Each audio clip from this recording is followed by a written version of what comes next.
es algo muy interesante y les voy a presentar de nuevo a Juan Carlos Berrío, que nos va a hablar de este asunto. ¿Cómo estás, Juan Carlos? ¿Qué tal? Tomás, ¿cómo estás? Bienvenido, ok. Bueno, saludo cordial a toda la audiencia, en especial pues a la gente del programa. Oye, ¿estás sofocado? Corriendo un poquito. Pero como tú dijiste, sí vamos a tratar de hablar un poco de lo que sucedió en Colombia con uno de los principales asesinos en serie que ha habido en la historia del mundo, si se quiere, es la historia del señor Garavito. Garavito le dicen al hombre, ¿no? Ese es el apellido. Oh, ¿es el apellido? Sí, señor. ¿Cómo se, el primer nombre no te acuerdas? Creo que es Julio Garavito. Puede ser. Bueno, para ilustrarlos un poco, yo les comento... Este hombre cometió una cantidad de crímenes increíbles, ¿verdad? Increíbles, pero increíbles. Y sin embargo, ahora, pues de cierta manera, no lo han matado a él. Y yo creo que la pena de muerte debe existir para la gente que son capaces de hacer esta cantidad de crímenes, ¿verdad? Sí, aunque yo no soy de los que esté de acuerdo con la pena de muerte solamente en casos excepcionales, considero que en el caso de Garavito, pues podría mirarse esa situación.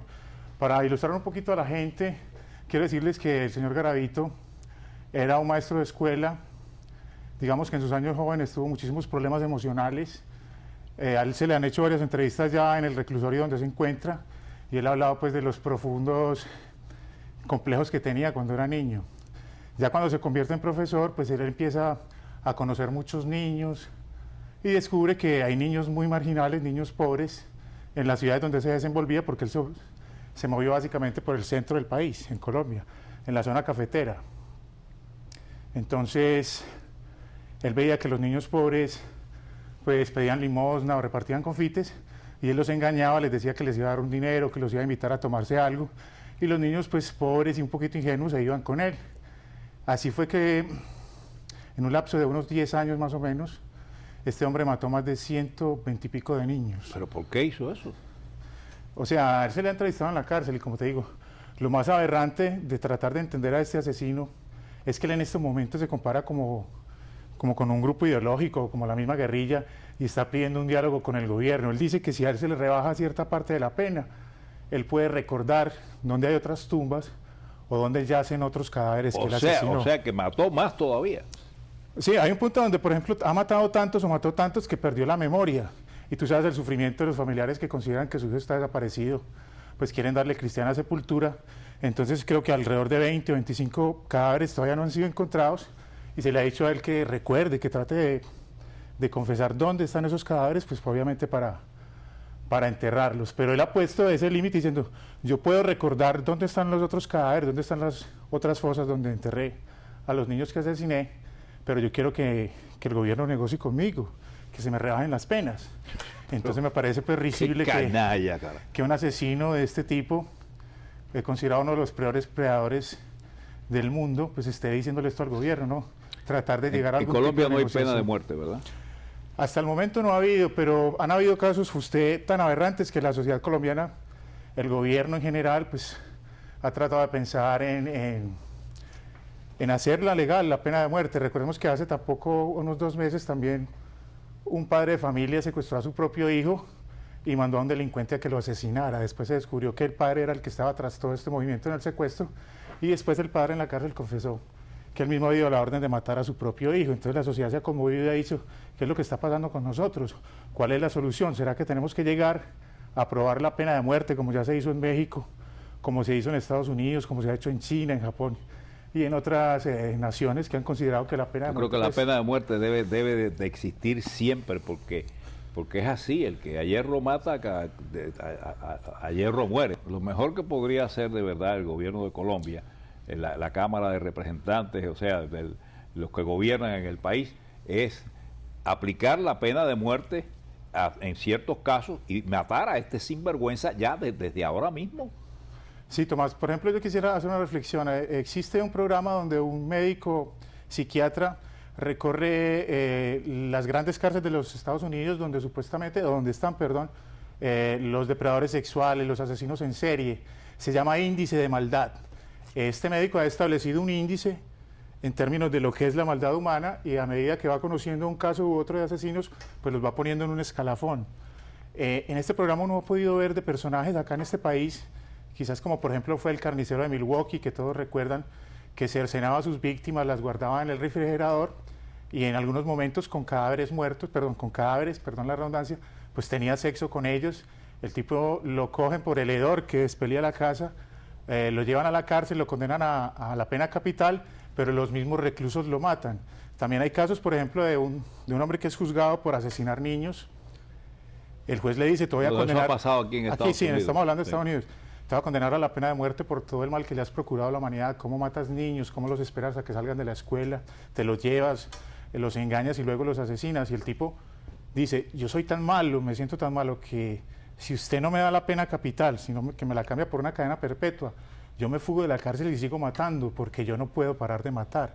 Cómo el asesinato, cómo matar a otra persona se va convirtiendo en un vicio para muchas personas. Incluso hay individuos que cuando matan a otra persona pues tienen un desarrollo en el clímax o sexual, pues llegan como casi que a un orgasmo de plena satisfacción al asesinar a otras personas.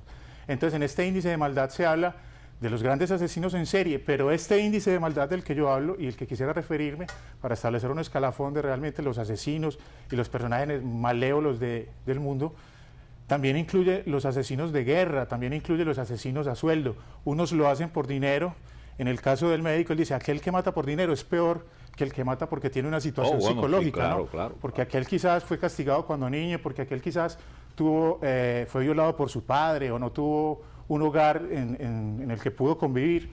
Pero en el caso de una persona que mata por dinero, que mata por una idea política, entre comillas, por ejemplo, como fue la masacre de Srebrenica, hecha por los serbios a la población de Bosnia, a los kosovos y a los albaneses, de cómo mataron 8.000 personas en 3 días y cómo la engaña a las personas. Y les decía el general que a propósito es un criminal de guerra que está siendo perseguido en Europa y aún no lo encuentran. Y como les decía, no, a usted no les va a pasar nada, tranquilos, todos los vamos a llevar a unos campamentos, a unos refugios, y poco a poco fue eliminándolos. Uno en internet puede entrar y ver las imágenes escalofriantes de cómo llevan 10 niños, son niños, uno les ve los ojos, son niños de 10 años amarrados por una montaña, y poco a poco, mientras van caminando, los van ajusticiando, entre comillas, ajusticiando. Entonces, ¿quién es más asesino? ¿Garavito, que mató 150 niños, o un general en una guerra arbitraria que decide que 8.000 albano-kosovares tienen que morir? Entonces yo pienso que la maldad, en esos términos uno no puede distinguir, y quizás sea más malo esta persona que un asesino en serie o un psicópata, ¿no? Yo creo que Colombia tiene que hacer justicia y ser ejemplo con la situación de este asesino en serie, uno de los peores. Ese señor, usted puede jugarse lo que quiera, querer, lo que está desposeído, pues, fíjense que ellos mismos no tienen cerebro, no piensan. Lo que piensan es hacer barbaridades de esas y matarle. Una persona que coge y mata a toda la familia misma de él así, esos son personas que están poseídos por demonios. Yo no tengo duda de eso. El demonio existe. Yo respeto tu opinión, pero creo que también tiene que haber un trasfondo que nos pueda explicar por qué la sociedad está generando este tipo de individuos. Porque el demonio está trabajando y el demonio está igual que Dios en todas partes. Okay. Ahora, yo creo que en realidad, sobre todo en Colombia, con la situación que hay, porque no solamente Colombia tiene la situación de la guerrilla, ¿sí? Una guerrilla criminal tan terrible como cualquier otro. Como criminal también somos la misma gente del ejército. No, y los paramilitares. Y los paramilitares. El ejército con sus desapariciones forzosas y los paramilitares. Mira, se ha demostrado, el mismo Mancuso acá, que fue extraditado a los Estados Unidos, ha confesado de que más de 250 personas que se mataron en algunas fosas que ya identificaron, prefirieron quemarlas para que no se pudiera identificar después su registro dental. Entonces, tan asesino es el paramilitar como Garavito, y todos ellos tienen que tener un castigo ejemplar, porque no puede seguir reinando en Colombia yo creo que la impunidad, porque si sigue existiendo impunidad, nunca va a haber justicia, y si no hay justicia, pues Colombia nunca va a alcanzar la paz. La pena de muerte yo creo que debía de ponerla ya en Colombia, aprovechar precisamente con este señor, con Julio Ernesto Garavito, que mató a 145 niños por lo menos, ¿ok? Los asesinó, los violó. Señores, es una cosa tremenda, y que este hombre ahora quiera decir que es cristiano y que quiera decir que se va a convertir a la Iglesia Católica. Maldito sea 40 veces, por favor. Oye, muy interesante, te doy las gracias por venir, por gracias, Tomás, tratar esto, porque, señores, hay que darle a los niños desde que son pequeños, darle la importancia que tiene, hablarles de la importancia que tiene la vida de él y la vida de los demás, que respete la vida de los demás. Gracias, nosotros continuamos en unos momentos con el doctor Beraja.